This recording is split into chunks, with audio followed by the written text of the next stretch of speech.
Kabanata 1661. Biglang nanginag ang mga bundok, ilog, at lupa na parang lindol. Ang mga hayop sa kagubatan ay natakot at galit na tumakas upang magtago. Matapos mailabas ni James ang kanyang desperadong sigaw, unti-unti siyang kumalma. Kinuha niya ang primordial dragon blade na nakaipit sa lupa at nagplanong umalis. Swoosh! Aalis na sana siya. Isang figure ang mabilis na tumakbo papunta sa kanya mula sa malayo at nagpakita sa kanyang harapan. Napatingin si James sa hindi inaasahang bisita na dumating. Si Sky iyon. Ang hitsura ni Sky ay nagbago ng husto mula noong 1 taon. Para siyang tumanda ng husto noong huling nakita siya ni James. Ang kanyang balat ay kulubot. At siya ay mukhang mas matanda. Noong nakaraang taon, ilang beses nang nakilala ni James si Sky. Sa tuwing magkikita sila, si Sky ay lilito na mas matanda at mas matanda. Nang makita niya ang hitsura ni Sky, nakikita niya ang mga kilay ni James habang sinabing, "You must have absorbed too much energy from others. Dahil ang iyong katawan ay kumukuha ng masyadong maraming panlabas na panlabas. Enerhiya. Nasira nito ang balanse sa iyong katawan at naging dahilan ng mabilis mong pagtanda. Hindi mo na ito may pagpapatuloy. Kung hindi, malapit ka nang mamatay. Tama na sa kalokohan mo." James. Pinandilatan ni Sky si James at dumura. "I lost you 3 months ago. Gayunpaman, nakaakyat na ako sa Skyward Stairway's 9th stair. Isang hakbang na lang ako para maging 9th ranked Grandmaster. Sigurado akong mananalo ako this time." Haha, ngumiti ng mahina si James. Naabot na ni Sky ang 9 na hagdan ng tuktok ng Skyward Stair. Ngunit ganoon din si James. Naabot na ni James ang ranggo noong 1 taon. Higit pa rito, ang kanyang pagiging eskrimador ay bumuti ng husto. Tumingin siya kay Sky at mahinahong sinabi, "Kahit na, hindi ka mananalo, dapat kang tumalikod. Hindi ko ibinibigay sa iyo ang Novenary Golden Fields." James, ibig mo bang sabihin ang sinabi mo noong 1 taon? Tumingin si James kay Sky at nagtanong, Anong ibig mong sabihin?" Sumagot si Sky, "Nagpakalat ka ng balita noong 1 taon na sinasabing kung sino ang makapagsasabi sa iyo kung nasaan si Thea ay gagantimpalaan ng Novenary Golden Field." Nang marinig niya ito, biglang bumili ng tibok ng puso ni James. Humakbang siya at agad na tumabi kay Sky. Tinitigan ni James si Sky at nagtanong, "Anong sinabi mo? Ibig sabihin may balita ka kay Thea?" "Oo. Ito ay lubos na maaasahan." "Saan?" Inabot ni Sky ang kanyang kamay at sinabing, "Ibigay mo muna sa akin ang tableta. Hindi mangyayari iyon. Bibigyan mo muna ako ng impormasyon." Haha, kumagalpak ng tawa si Sky. "Sa tingin mo ba may tiwala pa ako sa iyo, James? Kung hindi mo ako bibigyan ng Novenary Golden Field, maaari mong hanapin ang lahat ng gusto mo sa loob ng maraming taon o kahit na mga dekada. Ngunit hindi mo siya makikita kailanman. Sige, ibibigay ko sa iyo." Hindi nag-atubili si James. Inilabas niya ang maliit na bote na naglalaman ng Novenary Golden Fields at ibinuhos ang isa para kay Sky. "Naibigay ko na sa iyo ang Novenary Golden Field. Pwede mo bang sabihin kung nasaan si Thea ngayon?" Hinawakan ni Sky ang Novenary Golden Pill at marahan itong sinipsip. Isang hindi mapaglabanan na halimuyak. Mukhang lasing si Sky. Pagkatapos, maingat niyang iniligpit ang tableta at sinabing, "Si Thea ay bumalik sa Kensington at bumalik sa villa ng mga kalahan." "Imposible. I went to Kensington a month ago at palihim na binisita ang villa ng mga kalahan. Pero hindi pa umuwi si Thea." Diretsyong sabi ni James. "Totoo iyon. Kumalat na ang balita tungkol dito. Ngunit ang ibang sinaunang martial artist ay walang ideya kung nasaan ka. Marami sa kanila ang natipon sa Mount Jade. Nagtatanong sa omniscient deity kung nasaan ka. Siguradong pupunta ako sa iyo sa lalong madaling panahon. Panahon at sasabihin sa iyo ang madaling bagay. Mas mabuting hindi ka nagsisinungaling. Sky. Kahit napuno mo ang Novenery Golden Peel at makapasok sa ika-9 na ranggo, maaari pa rin kitang patayin. Hindi mo dapat maliitin ang lakas ko ngayon. Iniwan ni James ang kanyang banta. Kinuha ang Primordial Dragon Blade. At mabilis na umalis sa Mount Zealous. Walang tigil siyang sumugod sa Kensington. Samantala, humawak si Sky sa Novenery Golden Peel bilang paghanga. 1 taon na. Sa wakas ay mayroon na ako sa iyo. Pagkatapos kong ganapin ang Novenery Golden Peel, ako ay magiging isang 9th ranked Grandmaster. Haha. Sa wakas, dumating na ang oras ko. Ang henerasyong ito ay yuyuko sa akin. Malapit nang manginig ang mundo sa aking paanan. Kabanata 1662. 1 buong taon ang lumipas bago tuluyang nakakuha ng balita si James tungkol kay Thea. Hindi alintana kung tumpak ang intel ni Sky. Kahit papaano ay nagbigay ito ng pag-asa kay James. Nagmamadali siyang pumunta sa Kensington nang walang tigil sa paghabol ng hininga. Samantala, ang mga kalahan sa Kensington ay nagsama-sama sa kanilang vilya na nakita ni Thea. Ang Thea sa harap nila ay mukhang mga 18 o 19 na taong gulang lamang. Siya ay may mahabang itim na buhok, maselang katangian, at maputi ang balat. Thea, ikaw ba talaga yan? Sa wakas nakabalik ka na. Thea, anong nangyari? 1 taon na ang nakalipas. Pumunta si James sa Kensington para hanapin ka. Tapos, hindi na siya nagpakita. At ikaw din. Saan kayo nagpunta noong nakaraang taon? Pinalibutan ng mga kalahan si Thea at binomba siya ng mga tanong. James, sino yan? Bakas sa inosenteng mukha ni Thea na wala siyang ideya kung ano ang tinutukoy ng mga tao sa paligid niya. Nagpatuloy siya, malapit na pala ang exams ko. Kailangan kong bumalik sa aking silid at mag-aral. At saka, kailan lumipat ang pamilya natin dito? Napatingin sa kanya ang mga miyembro ng kanyang pamilya na may gulat na mga mata. Kakabalik lang ni Thea sa Kensington ngayon. Dumiretso siya sa orihinal na bahay ngunit natuklasan niyang naibenta na ito sa iba. Nawala. Maaari lamang siyang humiram ng isang telepono mula sa isang dumaraan at tumawag sa kanyang pamilya. Pagka-uwi niya, napunta siya sa ganitong sitwasyon. Ang natatandaan lang ni Thea ay kung paano siya nakikisama sa iilan niyang mga kaklase. Tapos, kahit papaano ay nakatulog siya. Pagkagising, tila nagbago ang lahat sa paligid niya. Bagamat naguguluhan siya, hindi niya ito masyadong iniisip. Nang sa wakas ay umuwi na siya.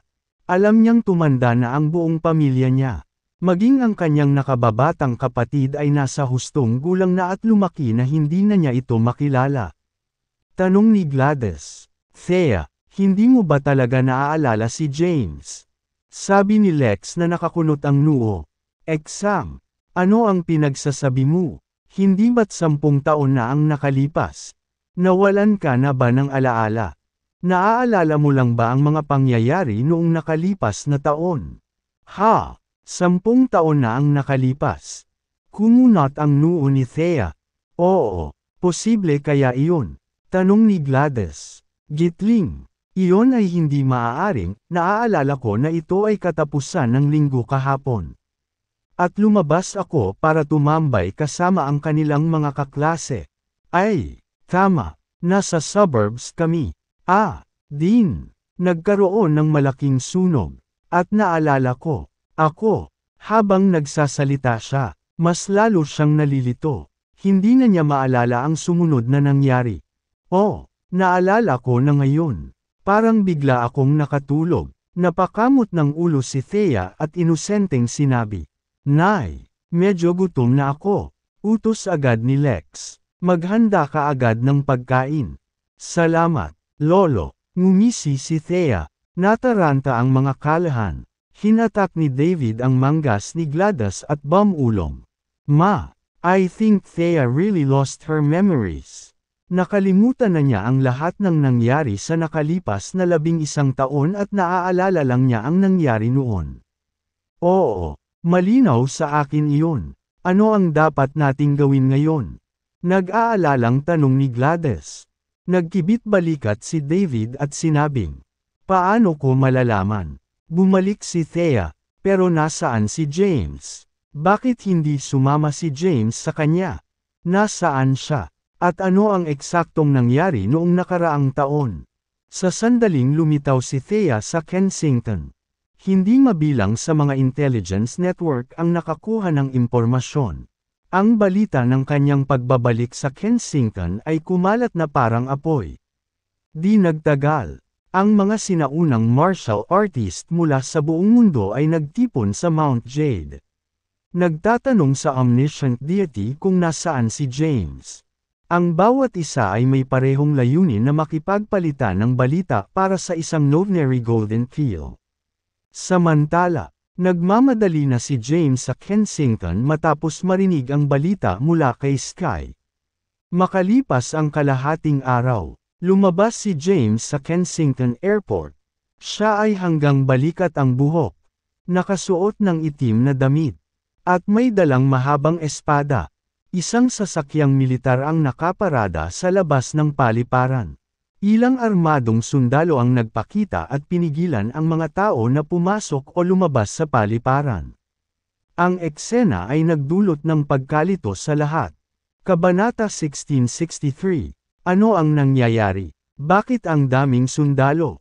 Para kanino sila nandito? Paglabas ni James ng airport, ngunit natigilan siya sa hindi mabilang na mga sundalong naghihintay na tanggapin siya. Agad naman siyang naglakad. Sa sandaling iyon, sumugod ang isang medyo tan na lalaki na nakasuot ng military robe na may 5 bituin sa balikat. Humarap siya kay James, sumaludo sa kanya, at nagbigay ng magalang na pakiramdam. Nakabalik ka na sa wakas, Dragon King. Ang taong lumapit ay si Henry. Nakatulala si James kay Henry. 1 taon na ang nakalipas. Umalis siya para hanapin si Thea nang walang palem. Nang makitang muli ni James si Henry, parang nananaginip siya. Matapos tumayo ng ilang segundong tulala, sumagot siya, Henry, ikaw pala. Napaisip ako sandali kung sino ka talaga. Wow, hindi masama. Nakasuot ka ng red flame robe at may 5 bituin. Ibig sabihin, ikaw na ang emperor ngayon. Tama ba? Oo, humalaklak si Henry, hari ng dragon. Isa pang boses ang tumawag sa kanya. Lumapit ang isa pang taong nakasuot ng damit militar. Ang damit ng taong ito ay may nakaberda na salitang Blythe at mayroon din siyang 5 bituin sa kanyang balikat. Ito ay ang Blythe King. Lumingon si James sa Blythe King at tumango. Pagkatapos, tumingin siya kay Henry at nagtanong, nga pala, naging mapayapa ba sa Saul nitong nakaraang taon? Nang umalis si James para hanapin si Thea, medyo stable pa rin si Saul. Patay na si Luke dyan. Binago ni Callan ang Gu Sect. Sa ilalim ng kanyang pamumuno, ang Gu Sect ay hindi natatayo laban sa bansa o mag-uudyok ng gulo. Tungkol naman sa Orient Commerce, patay na si Mr. Lance. Dito, nagkaroon ng kasunduan si James kay Sky na bukod pa sa hindi siya nagdudulot ng gulo. Sa panig naman ng negosyo, tinulungan ni Maxine si Quincy sa pag-set up ng New Era Commerce. At sumali sa kanila si Xavier. Ang mga bagay ay walang pangyayari sa harap na iyon. Ang dahilan kung bakit umalis si James ay dahil hindi na siya kailangan ni Saul. Nang marinig ito, sinabi ni Henry, Ma'am, ito ay medyo kalmado. Matapos kang mawala, muling kinuha ni Callan ang kontrol ng Gu Sect at mabilis silang inakay palabas ng capital. Natunaw din ang Orient Commerce sa ilalim ng pressure mula sa New Era Commerce. Nag-proceed din ang election as scheduled. Ang halalan na ito ay ang pinakawalang kinikilingan sa mahabang panahon. Walang panghihimasok mula sa anumang maimpluwensyang numero. Sa huli, ang mga mamamayan ay nakapaghalal ng kanilang sariling hari. Ang pangalan ng bagong hari ay Josiah Zong. Siya ay dating gobernador ng lungsod ng capital. Pagkatapos na linisin ng nakaraang hari ang kalat, pinaalis din niya ang ilang sikat na kandidatong tumatakbo sa halalan. Mula sa mga huling resulta ng balota, si Josiah ang may pinakamataas na boto at nagtagumpay bilang bagong hari.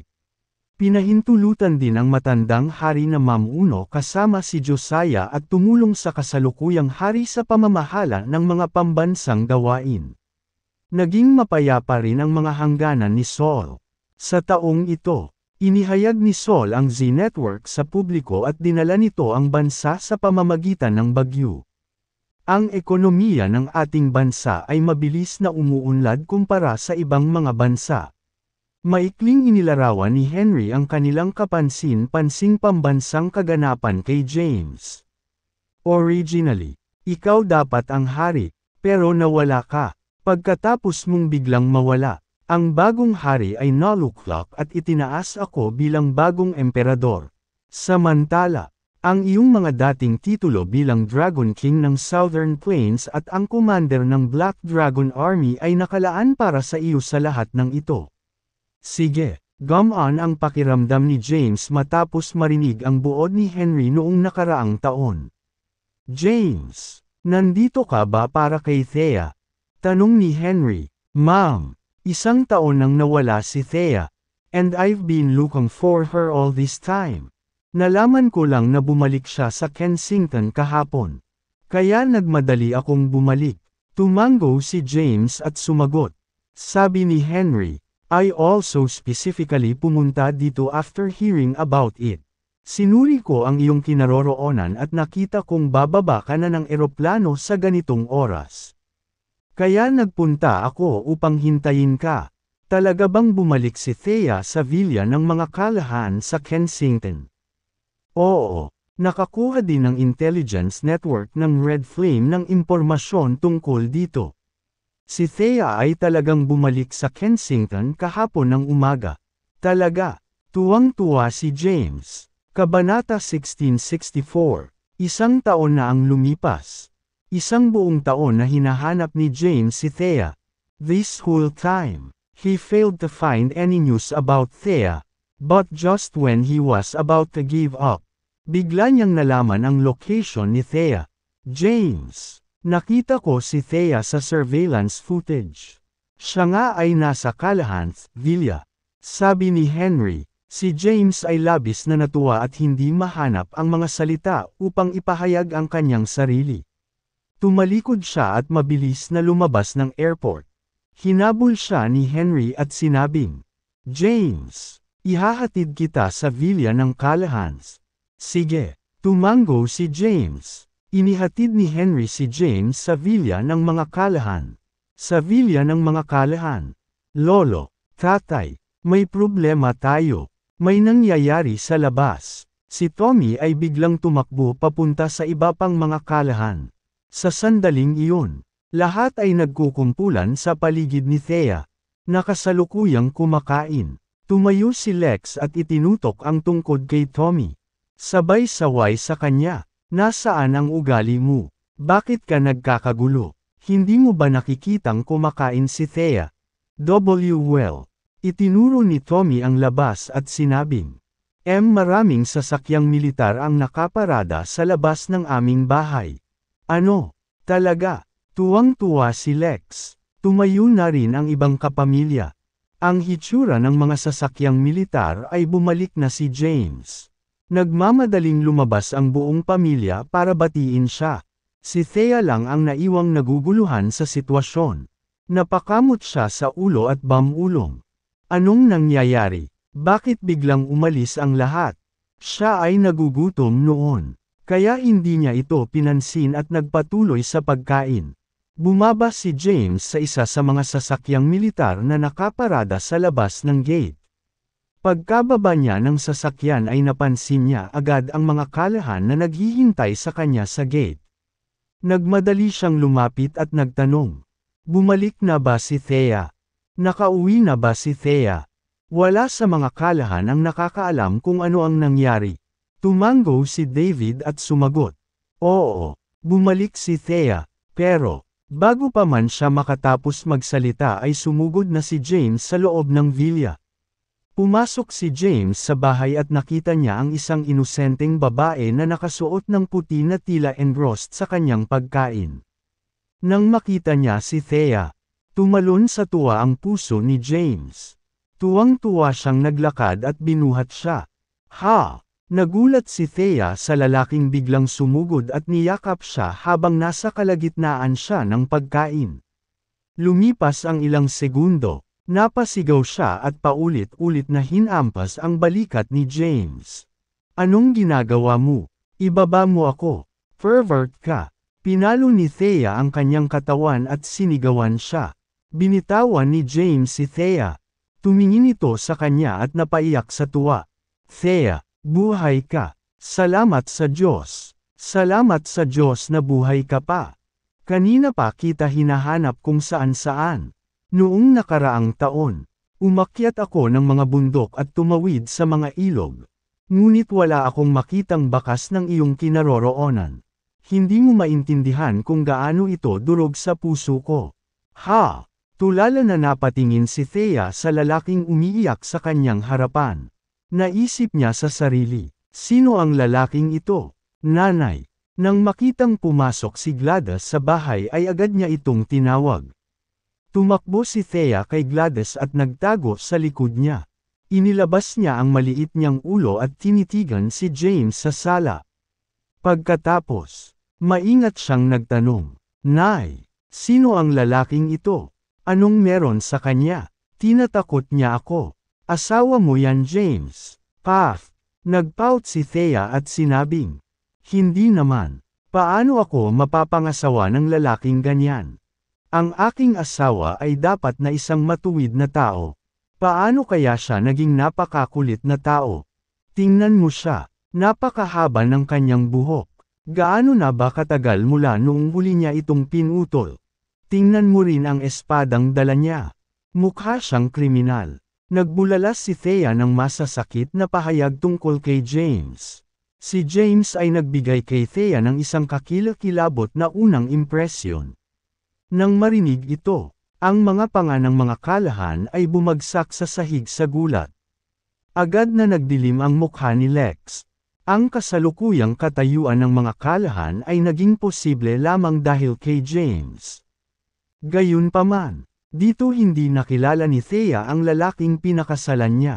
Sa isang salita mula kay James, mawawala ang lahat ng mga kalahan kung mawawalan siya ng pasensya. Mabilis na sumingit si Lex. Thea, asawa mo talaga siya. James yon. Tingnan mong mabuti. Napatingin ulit si Thea kay James. Kabanata 1665. Gayunpaman, ang taong nauna sa kanya ay wala sa kanyang mga alaala. Hindi kita asawa. Magwala. Tinuro niya si James. At sumimangot ang maganda niyang labi. Napatulala si James at napatitig sa kanya. Nanlamig sa gulat. Anong nangyari sa kanya? Hinalma niya ang sarili pagkatapos ng ilang segundo at bumaling sa iba pang miyembro ng pamilya. Naglakad si David papunta kay James at sinabi sa pananahimik na tono. James, kami ay walang kaalam-alam tulad mo. Pagkabalik ni Thea, parang nawala ang alaala niya. Naaalala lamang niya ang mga kaganapan bago ang 11 taon na ang nakakaraan. Ilang sandali ang nakalipas, binanggit pa niya na kailangang mag-revise para sa kanyang mga pagsusulit. Natigilan si James. Tinitigan niya si Thea, nawala ng memorya. Lumapit siya, hinawakan ang kamay ni Thea, at tiningnan ang pulso nito. Anong pupuntahan mo? Bitawan mo ako. Pervert ka. Patuloy na lumalaban si Thea, ngunit mahigpit na hinawakan ni James ang kamay niya. Hindi nagtagal ay naunawaan niya ang kalagayan ni Thea.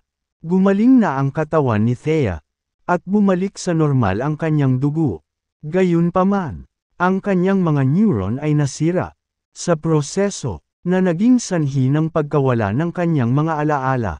Ang utak ay ang pinaka-komplikadong organ sa katawan ng tao. Madaling magamot ni James si Thea kung magtamo siya ng pinsala sa ibang lugar. Sa kasamaang palad, wala siyang magagawa para sa kanya ngayon dahil nasira ang kanyang cranial nerves. Sampal, habang nag-iisip si James, bigla siyang nakaramdam ng matinding sakit sa pisngi. Sinampal siya ng malakas ni Thea sa mukha. Natauhan si James at lumingon kay Thea. Nakakatakot ka. Anong ginagawa mo? Magwala ka. Umalis ka sa bahay namin. Nag-hysterical na sumabog si Thea.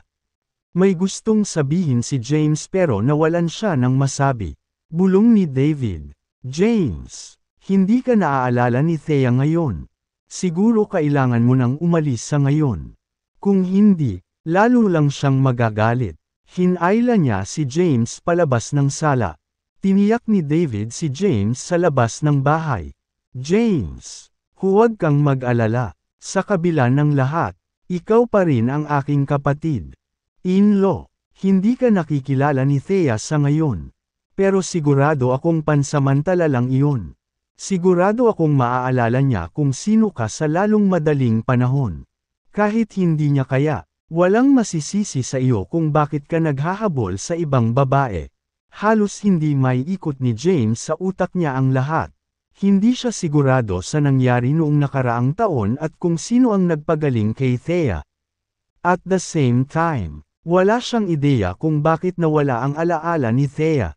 Walang magawa siyang tumingin kay David at sinabing, sa palagay ko wala akong ibang pagpipilian kundi ang maghintay. Pagkatapos magsalita, umalis siya at naglakad pabalik kay Henry. Tanong ni Henry, paano nangyari? James, nakita mo ba si Thea? Ginawa ko. Nakita ko siya pero, anong mali? Mabilis. Lumabas kasama ito. Pinapatay ako ng suspense. Paliwanag ni James. Nawalan ng alaala si Thea at hindi na ako naaalala. Ano? Nagulat si Henry. Huwag mo akong bigyan ng ganyang tingin. Bilasan mo at ikuha mo ako ng matutuluyan pansamantala. Punta tayo sa common clinic. Pinananatiling bukas ko ito para sa iyo mula noong huling pagbisita mo sa Kensington 1 taon na ang nakalipas. Pupunta tayo doon kaagad. Sige, si James ay hindi mapili. At kung saan siya tumuloy ay hindi mahalaga sa kanya. Maya-maya, nakarating na sila sa common clinic. Hamay-hit ng sigarilyo si James at nag-aalalang nagtanong. Henry, ano ang dapat kong gawin ngayon? Paano ko malalaman? Pare-parehong sagot ni Henry na naguguluhan kung ano ang gagawin. Click, clack, click, clack. Ang maayos na pag-click mula sa isang pare ng takong ay biglang naputol ang kanilang pag-uusap. Nagtaas ng ulo si James. Isang kaakit-akit, matangkad na babae na may eleganteng karisma ang pumasok sa klinika. Nakasuot ng asul na damit ang babae at may mahabang itim na buhok.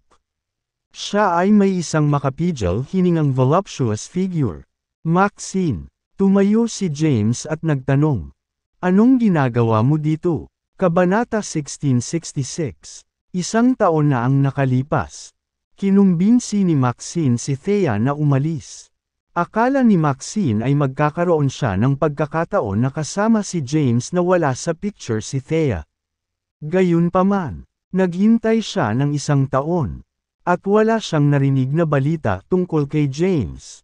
Matapos marinig na bumalik si Thea sa Kensington. Bal-isang bumalik siya. Nang makarating siya sa Kensington, nalaman niyang nasa lungsod din si James. Kaya naman, agad siyang sumugod para makita siya. Long time no see. James. Lumapit si Maxine na may nakakaakit na ngiti. Oo, 1 taon na rin. Bahagyang nakaramdam ng nostalgia si James. Bagamat 1 taon pa lang. Hindi na mabilang ang mga bagay na naranasan niya at napuntahan niya ang iba't ibang lugar. Kaya pakiramdam niya ay mahabang panahon na ang lumipas mula nang huli niyang makita si Maxine. Di ba dapat nasa mansyon ka ni Cadence sa capital? Anong ginagawa mo sa Kensington? Anong mali? Hindi ba ako pwedeng sumama sa'yo? Sa kabila ng lahat ng nangyari, pareho pa rin kaming nagmula sa magkatulad na pangyayari. Although, you don't seem quite that happy to see me now. Kunwaring nagpout si Maxine at pabirong sabi. Umiling si James. Hindi naman sa ganon.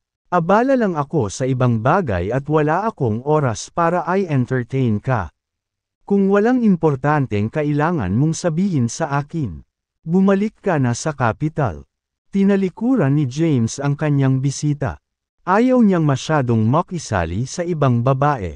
Prioridad niya ang maghanap ng paraan para maibalik ang alaala ni Thea at matulungan itong maalala siya. Hindi nasisiyahan si Maxine sa inasta ni James. Napakaraming nagawa niya para sa kanya sa pinakamatagal na panahon. Ngunit ganito ang pakikitungo nito sa kanya. Sa kabila ng kanyang kawalang kasiyahan, hindi niya ito ipinakita sa kanyang mukha. Dahil nandito na ako, hindi mo man lang ba ako papakainin? Nakangiting tumingin si Maxine kay James. Wala akong oras ngayon. Kapag nakakuha ako ng libreng oras, ililibre kita sa kainan sa kabisera. Paulit-ulit na tinatanggihan ni James ang kanyang mga pasulong. Hindi na nagpumilit si Maxine at sinabing, "Fine, if you say so." Column. Tumalikod na si Maxine at umalis. The moment she was face away from James, agad na nawala ang ngiti sa mukha niya at napalitan ng stoic expression. Alam ni James ang nararamdaman ni Maxine sa kanya pero hindi niya napansin ang pagbabago ng ugali nito. Pagkaalis ni Maxine, muling nawalan ng pag-asa si James. Nagsindi siya ng panibagong sigarilyo at nagpakawala ng matagal. Iniisip kung paano gagamutan si Thea. Napinsala ni Thea ang cranial nerves, na hindi kayang gamutin ng crucifer. Binalak niyang dalhin si Thea sa isang malaking ospital kung saan magagamit nila ang makabagong teknolohiya para suriin ang kalagayan nito. Inalo siya ni Henry. Huwag kang mag-alala, James. Magiging maayos din si Thea.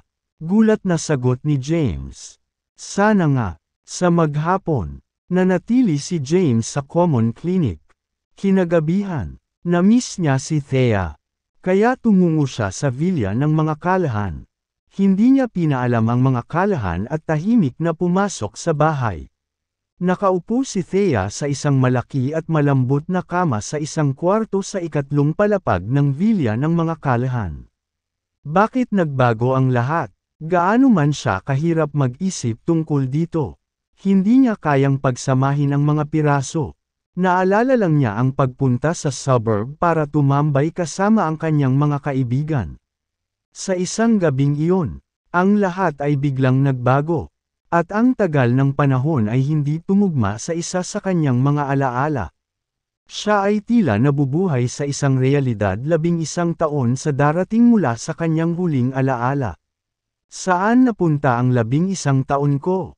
Bakit wala akong maalala? Nataranta si Thea. Hindi niya moari. Arg! Sobrang nakakaasar. Natarante siya. Humiga siya sa kama at hinayla ang kumot sa katawan niya. Sa sandaling iyon, tahimik na bumukas ang kanyang bintana. Isang lalaki ang tumalon sa bintana. Sinong nandyan? Agad namang nag-react si Thea. Bumangon siya sa kama at mabilis na binuksan ang ilaw. Haha! Nakangiting lumapit si James. Thea, hindi ko ine-expect na pinanatili mo ang reflexes mo pagkatapos mawala ang cultivation base mo. Matalas ka pa rin gaya ng dati. Nag-iingat ako, pero napansin mo pa rin ako. Nagdilim ang magandang mukha ni Thea matapos niyang makita si James na gumagapang sa bintana. Malamig niyang sabi, "Ikaw na naman. Bakit mo ako ginugulo? Sinabi ko na sayo na hindi kita kilala. Kapag hindi ka umalis, tatawag ako ng pulis." Napangiti ng gusto si James at sinabing, "Dahil hindi mo ako kilala, paano kung magkakilala ulit tayo? Ikinagalak kitang makilala. Ang pangalan ko ay James Caden." Kabanata 1667. Napatingin si James kay Thea. Puno ng inosente ang itsura ni Thea ngayon. She was pouting her lips na lalong nagpa-cute sa kanya. Ayokong makilala ka. Ngumisi si Thea. Tumingin siya kay James at nagtanong. Kilala mo ba talaga ako? Oo. Kung gayon, sabihin mo sa akin. Anong uri ng relasyon mayroon tayo?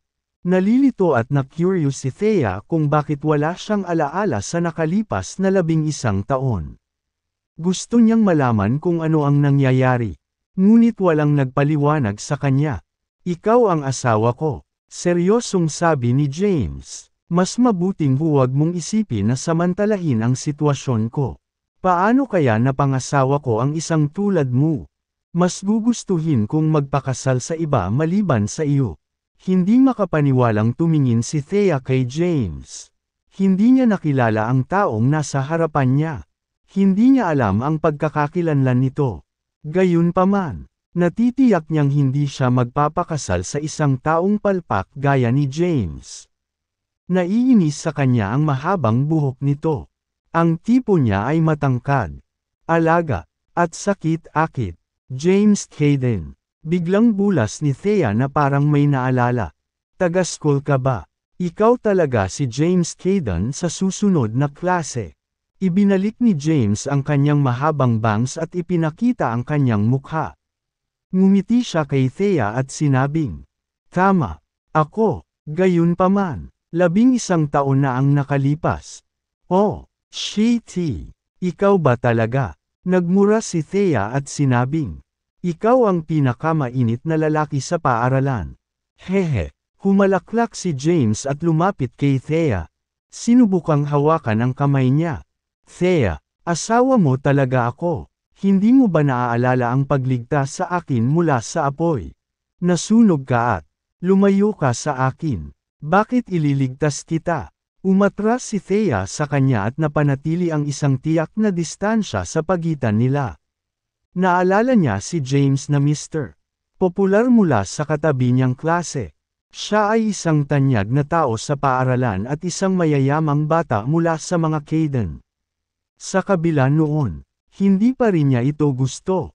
Ano ang magagawa ko para magtiwala ka sa akin? Ay, tama. Mayroon kang birthmark na hugis gasuklay sa puwitan. Ha! Matapos marinig ito, mabilis na umatras si Thea sa kanya at inabot niya ang kanyang puwetan. "Ti paano mo alam?" Tinitigan niya ng masama si James. "Ako ang asawa mo. Hindi nakakagulat na malaman ko ito mula noong nag-say-sex kami noon." Bullshit. Agad na nagmura si Thea at sinabing, "I'm warning you, James. Mas huwag kang maglabas ng kalokohan tungkol sa aking kainosentehan. Hindi pa nga ako nagkaka-boyfriend noon eh.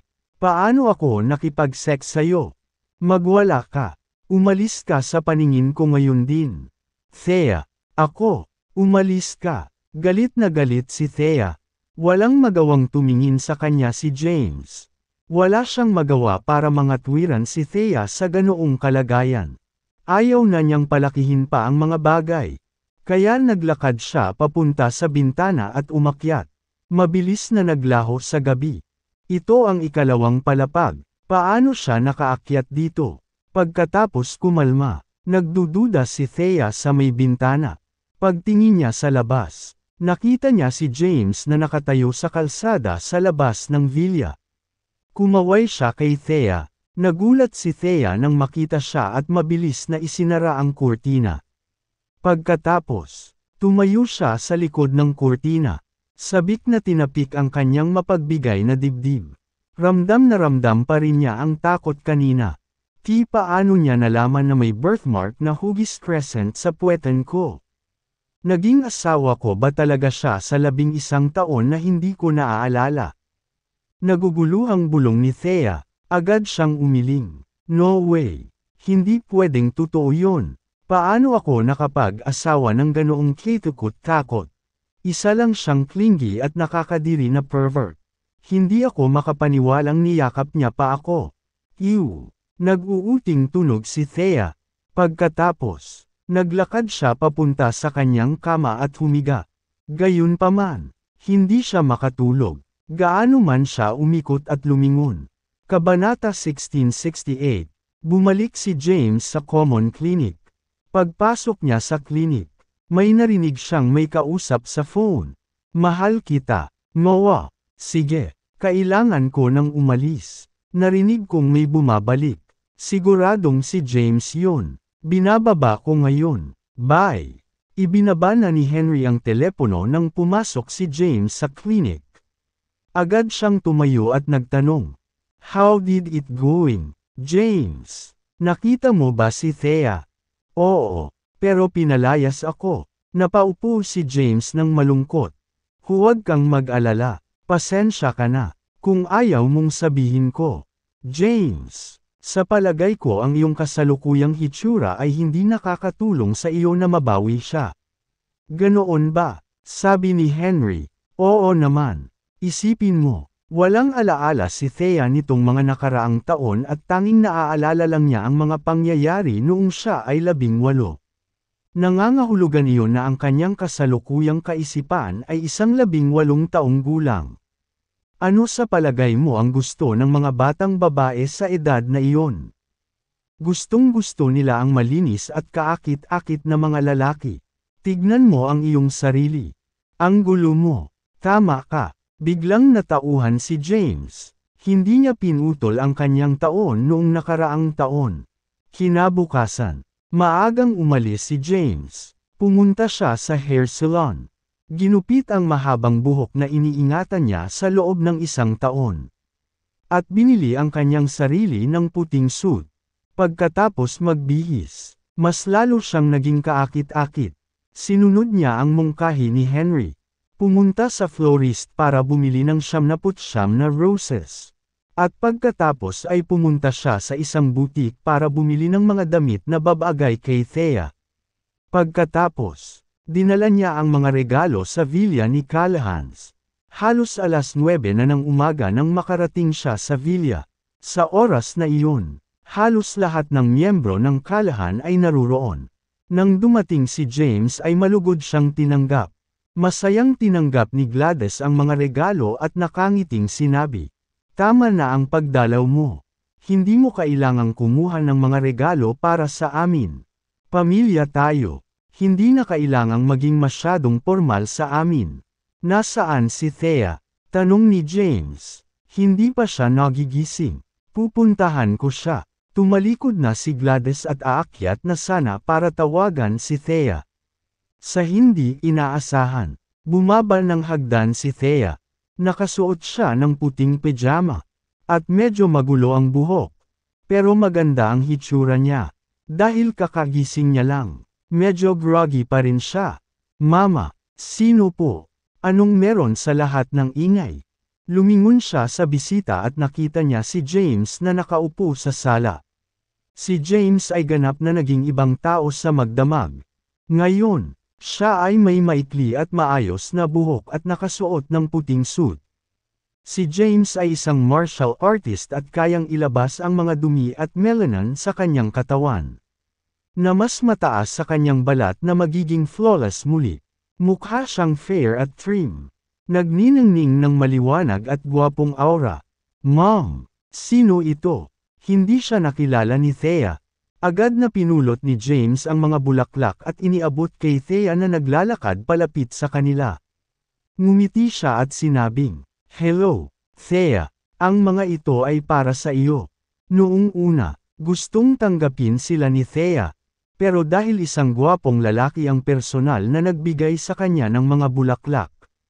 Mahirap tanggihan ang mga ito. Nahihiya niyang kinuha ang mga bulaklak sa kanya. Napakaganda mo. Thea, para ka lang nitong mga bulaklak. Maganda at nakakabilib. Nagsimulang purihin siya ni James. Ito ang mga salitang itinuro sa kanya ni Henry kagabi. Matagal niyang biniibigkas ang mga ito sa kanyang sarili. Bagamat nakakaiyak ang mga cheesy na salita, ginawa niya ang lahat para umapila kay Thea. Nang marinig ang kanyang mga papuri, mas lalong nahiya si Thea. Sino ka? Bakit mo ako binibigyan ng bulaklak sa una nating pagkikita? Ibinaba ni Thea ang ulo at mahinang nagsalita. Ako ito, James. Ano? Agad namang nag-angat ng ulo si Thea at tumingin kay James. Matapos masuri ang mukha nitong saglit, napagtanto niyang iyon at agad na itinulak pabalik sa mga kamay nito ang bouquet. Bakit mo ba ako ginugulo? Hindi ko kailangan ang mga bulaklak mo.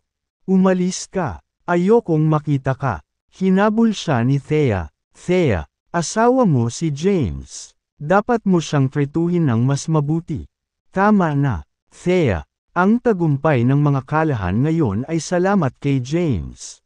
Thea, James is a outstanding man. Siya ang dating Black Dragon ng Southern Plains. Ang Dragon King. At maging ang Emperor. Kung hindi siya nawala noong eleksyon, naging hari na siya ng Sol. Tama iyan.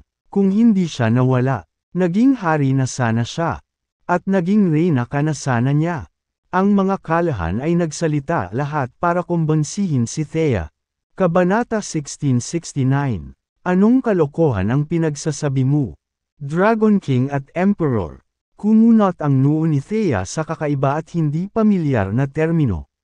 Naaalala lang niya ang mga araw ng kanyang pag-aaral. Kaya, wala siyang ideya kung ano ang Dragon King, Black Dragon, o Emperor. Gayunpaman, alam niya ang tungkol kay Hari. Tumingin siya kay James at humagalpak ng tawa. Haha, ang Hari. Itong lalaking nandito. Hindi naman sa ayaw niyang maniwala. Pero parang imposible. Anong uri ng kahalagahan mayroon ang Hari? Ang Hari ay ang pinaka-maimpluwensyang tao at pinaka-opisyal ng Sol. Paano naging hari ang taong nasa harapan niya? 1/3. Hindi siya maniniwala, kahit na may nagbanta sa kanya. Gutom na ako. Gusto kong kumain ng KFC. Magpapalit na ako at lalabas. Umalis na si Thea at umakyat sa taas. Awkward na nakaupo ang mag-asawang kalahan sa sala. Napatingin si Lex kay James. Natatakot siyang madamay si James. Kaya maingat siyang nagsalita. Huwag kang mag-alala, James. Pansamantala lang ang pagkawala ng memorya ni Thea. Naniniwala akong maaalala kanya sa lalong madaling panahon. At saka, ano ang nangyari noong nakaraang taon? Bakit at paano biglang nawala ng alaala si Thea? Umupo si James at sinabing, "Sigh, hindi rin ako sigurado sa nangyari." Kinusat niya ang kanyang mga mata at napaisip. Ano ba talaga ang nangyari ngayong taon? Mukhang kailangan kong magtungo sa Mount Jade para tanungin ang omniscient deity tungkol kay Thea. Kung kahit ang omniscient deity ay walang ideya, kung gayon walang makakaalam kung ano ang nangyari kay Thea, bagamat sumagi sa kanyang isipan ang pag-iisip ay hindi agad umalis si James. Dahil sinabi ni Thea na pupunta siya para kumain ng KFC. Pinili niyang samantalahin ang pagkakataon para sa kanyang sarili. Maya-maya, nagpalit na si Thea at bumaba na ulit. Nagpalit siya ng casual na damit. Mas lalo siyang nagmukhang binata sa casual na pananamit. Lalo na't hindi nakapusod ang buhok niya. Ang kanyang inosenteng hitsura ay hindi nagbigay ng impresyon ng isang tao na halos 30 taong gulang. Sa halip, nagmukha siyang high school student. Thea, sasamahan kita. Tumayo si James at naglakad papunta kay Thea. Gustong tumanggi ni Thea, pero nang makita ang gwapong anyo ni James, hindi niya ito tinanggihan. Lalo siyang naiintriga kay James. Sinabi ng lahat sa kanyang pamilya na asawa niya si James. Ngunit nakalimutan niya ang lahat ng mayroon. Nangyari sa nakalipas na 11 taon. Iginuhit niya ang isang blanko sa lahat pagkatapos ng high school. Naramdaman din niya ang kasalanan ni James. Matapos mag-isip tungkol dito, bahagya siyang tumango. Nagtungo sila sa isang KFC sa urban area. Ngumunguya si Thea ng drumstick at tumingin sa lalaking katapat niya. Ikaw ba talaga ang asawa ko? Oo, ako ang tunay na pakikitungo. Nanambalik ang sigla ni James. Kung gayon, ano ang eksaktong nangyari? Parang ganito iyan. Dahan-daang ipinaliwanag ni James ang lahat ng nangyari matapos siyang iligtas ni Thea mula sa impyerno. Ipinaliwanag niya kung paano siya nasugatan at tahimik na iniwan siya. 3 oras na nagsalita si James. At malapit nang makita si Thea sa kanya. Pagkatapos niyang marinig ang lahat, tumawa siya. Ang iyong kwento ay medyo kawili-wili. Naisipan mo na bang gawing nobela? Sigurado akong mabebenta ito ng maayos kung magpasya kang gawin ito. Sobrang nakaka-touch na story. Ang commander ng isang hukbo ay nagpakasal sa mga kalahan upang bayaran ang isang utang ng kabaitan. Suck. Tsaka sabi mo sumulat ako nung umalis ako diba? Kailan pa ako naging maalalahanin na tao? Kung sa akin lang talaga. Hindi ko iiwan ang lalaking mahal ko. Umiling si Thea. Sa kanya, si James ay nagsasabi lang sa kanya ng isang detalyadong kasinungalingan. Narito ang sulat. Inilabas ni James ang sulat na iniwan sa kanya ni Thea noong 1 taon. Kabanata 1670. Itinago ni James ang sulat sa kanya. Inilabas niya iyon at iniabot kay Thea. Tiningnang mabuti ni Thea ang sulat. Mukhang nakasulat iyon gamit ang kanyang sulat kamay. Gayunpaman, ang kwento ni James ay masyadong kakaiba, at nahirapan siyang paniwalaan. Para sa kanya, ito ay simpleng nakakaantig at magandang kwento. Wala nang iba pa. Tama na yan. Uuwi na ako.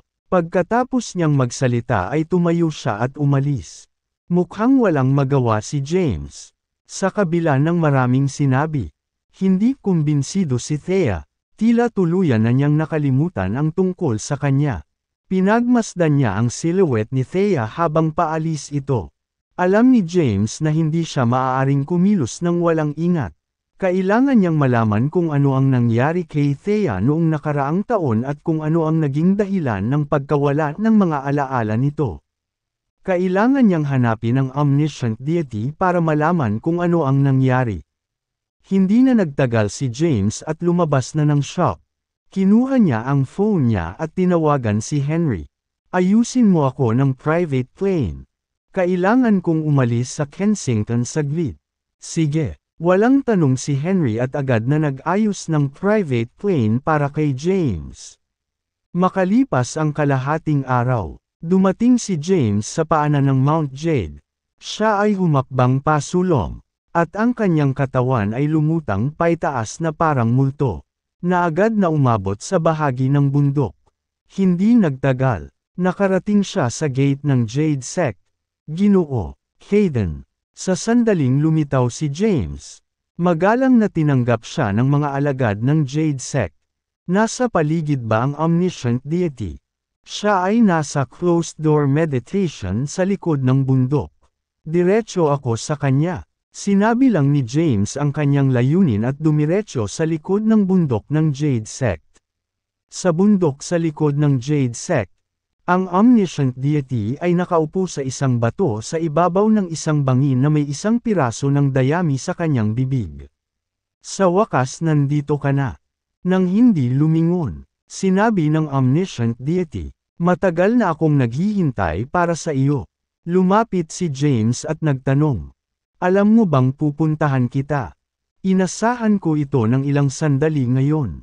Mula nang kumalat ang balita tungkol sa paglabas ni Thea sa Kensington. Inaabangan ko na ang pagdating mo. Lumapit si James. Tumayo sa harap ng omniscient deity. At nagtanong, gusto kong malaman kung ano ang eksaktong pinagdaanan ni Thea noong nakaraang taon. Bakit nawala ang kanyang cultivation base? At ang kanyang memorya? Tumayo ang omniscient deity kay James. At sinabing, kung gusto mo ng impormasyon mula sa Jade Sect, kailangan mong sumang-ayon sa isang kondisyon. Isa pa, may utang ka pa sa akin. Kasama ang pagkakataong ito, 2 ang utang mo sa akin. Alam ko, sige at sabihin mo sa akin kung ano ang kailangan mo sa akin. Pwede naman nating isantabi iyan sa ngayon. Hayaan mo muna akong ikwento sa iyo ang mga karanasan ni Thea noong nakaraang taon. Sinabi ng omniscient deity, natagpuan ko siya sa Medical Valley noong 1 taon. Ngunit tumanggi siyang makita sa kanyang lumalalang kondisyon. Kaya, Itinuro ko ang isang paraan na magpapahintulot sa kanya na mabuhay. Nagtungo siya sa Mount Wonderton at nakipagkita kay Master Delphinium. Nagsasanay si Master Delphinium ng kakaibang pamamaraan na maaaring kunin ang true energy ni Thea at i-convert ito sa blood energy. Ayon naka-recover siya, pero nasira ang cranial nerves niya na nagresulta sa amnesia. Ganon siya naging ganito. So alam mo na ang tungkol dito noong 1 taon. Nagdilim ang ekspresyon ni James. Lumakad siya pasulong sa omniscient deity at hinawakan siya sa kwelyo. Binuhat siya mula sa lupa. Malamig na sabi ni James. Bakit hindi mo sinabi sa akin noon? Hindi natakot ang omniscient deity at mahina hong sumagot. Ni-request ako ni Thea na huwag sabihin sa iyo. So how could I disregard her wishes? Mayroon akong mga prinsipyong ipinamumuhay ko. Huminahon si James. Binitawan siya. At nagtanong. May paraan ba para maibalik ang mga alaala niya? Kabanata 1671. Nag-isip sandali ang omniscient deity at sinabing, wala akong sagot sa tanong na iyan. Master, si Delphinium ang nag-convert ng kanyang enerhiya. Nasa Mount Wonderton siya ngayon. I can take you there para tanungin mo siya ng personal. Tumalikod ang omniscient deity at umalis. Inakay niya si James palayo sa bundok papunta sa isang malayang manor. Sa loob ng manor, nakilala nila ang isang matandang madre. Si Master Delphinium. Pinagsalikop ni Master Delphinium ang kanyang mga kamay at binati. Panginoong Omniscient, nilingan niya si James at tinanong. At ikaw si James, tama ba? Oo, diretso sa punto si James. Ikaw ba ang nagpabago sa cultivation ni Thea at naging sanhi ng pagkawala ng memorya niya? Sumagot si Master Delphinium. Ito ay sarili niyang desisyon. Tanong ni James. May paraan ba para maibalik ang kanyang mga alaala? Pagkatapos ng maikling pag-iisip tungkol dito, sinabi ni Master Delphinium, may paraan. Ngunit, sabihin mo sa akin kaagad kung may paraan. Sinabi ni Master Delphinium, nawalan siya ng memorya dahil nagkalat ang kanyang paglilinang. Ang mga tagalabas na tulad namin ay hindi kayang tulungan siya. Siya na mismo ang gagawa nito. Kung mababawi niya ang kanyang lakas, totoo ang kanyang katawan, ang enerhiya ay maaaring pasiglahin ang kanyang utak at marahil ay para sa kanya na mabawi ang kanyang mga alaala. Sa kasamaang palad, ang paggawa nito ay nagiging sanhi ng pagkawala muli ng kanyang kakayahan sa pagbabagong buhay. Kung mangyayari iyon, hindi ko na siya mailigtas muli gamit ang parehong pamamaraan. Si James ay same time na nagtanong. Bukod dito, wala na bang ibang paraan? Sinabi ng omniscient deity, mayroon pang ibang paraan. Napatingin sa kanya si James. Ano ito? Sinabi ng omniscient deity, patayin ang dragon at palitan ang dugo ni Thea. Gayunpaman, may mga panganib na kasama nito. Pagkatapos ng exchange transfusion, mamamatay siya kung ang dugo ng dragon ay hindi tugma sa kanyang katawan. Gayunpaman, nag-mutate na ang kanyang dugo. At ang dugo ng dragon ay mas malakas kaysa sa dugo ng spirit turtle. Kaya dapat itong gumana. Patayin ang dragon. Pinag-isipan ito ni James noong 1 taon. Tanghali, binalak niyang manirahan sa pag-iisa kasama si Thea habang pinapabuti ang kanyang lakas sa lalong madaling panahon. Sa huli, gusto niyang sabihin ang dragon kapag malapit na sa limitasyon niya si Thea. Kailangan ko ba talagang patayin ang dragon? Naging mataimtim ang ekspresyon ni James. Wala na bang ibang paraan maliban sa patayin ang dragon? Si Master Delphinium at ang omniscient deity ay parehong umiling. Ipinaalala ng omniscient deity, James, alam kong makapangyarihan ka ngayon at malapit nang pumasok sa ika-9 ranggo. Gayunpaman, hindi ka katugma ng dragon. Pinapayuhan ko kayong mag-isip ng 2 beses bago kumilos. Mula sa aking pag-unawa, ang dragon ay nanatiling tulog sa lahat ng mga taon na ito. Kung gisingin mo ang dragon ngunit hindi mo ito mapatay, ito ay magiging isang sakuna para sa mundo. Tumango si James at sinabing, pag-iisipan ko itong mabuti bago magdesisyon. Mayroon lamang isang pagpipilian na natitira pagpatay sa dragon. Desidido si James na patayin ang dragon kahit gaano pa kalakas ang dragon. Gayunpaman, ang kanyang kasalukuyang lakas ay naging imposible para sa kanya na patayin ang dragon. Ang kanyang unang hakbang sa pagpatay sa dragon ay magiging isang 9th-ranked Grandmaster.